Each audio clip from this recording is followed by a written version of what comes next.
what distinguishes the Western historical tradition from, let's say, totalitarian traditions or mythic traditions, which do simply want to describe the glory of kings past and present in order to establish that connection, is precisely that in Thucydides, in particular, History of the Peloponnesian Wars, the point of writing it was a disaster, was a problem, was an anxiety.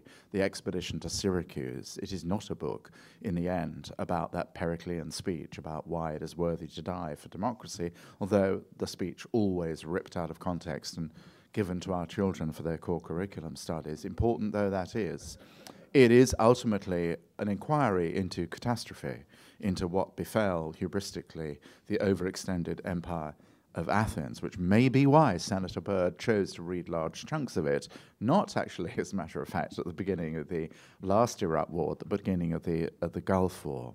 But it is really, I would suggest to you, another reason why one feels really the chilly shadow of the stern Greeks on one's shoulder, one should really, as one writes contemporary history or a mixture of contemporary history and recent history.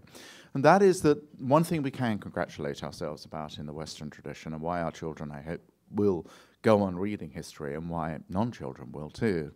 And that is that its integrity lies in its honesty, its embrace of self-criticism. History began in the West as a tragic muse, a cautionary muse, something really not very far away from the line of scripture quoted by the present president, bravely, I felt, at on the day of his inauguration, when he said, "It is time to put away childish things."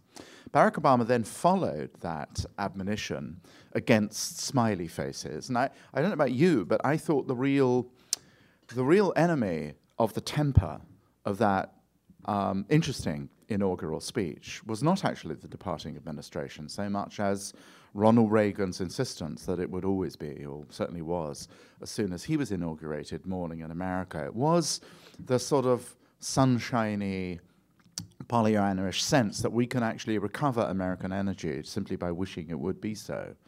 A sort of Wizard of Oz-ish expression, really, of the American can-do spirit.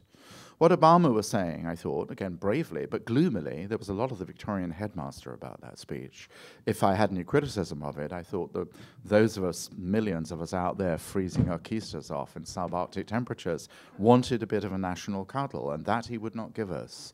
That he felt the time had gone by for. What he wanted instead was the cold shower. Hence, we had a recitation, an historical recitation, because God help us, we now have not just a writer in the White House, but we have a historian in the White House, as you know. What we got was an account of American history as adversity. We had a reference to those of his ancestors who lived under the lash in slavery, those who'd braved steerage under the nightmare journeys at the end of the 19th century to become emigrants, leave the ship in Ellis Island, those who'd lived in terrifying desolation out on the waterless prairies. And we ended the speech, you know, just in case we weren't sufficiently admonished, over Thucydides to death, possibly. We ended, of course, with the not particularly cheerful moment of Washington staring gloomily at the ice floes on the Delaware.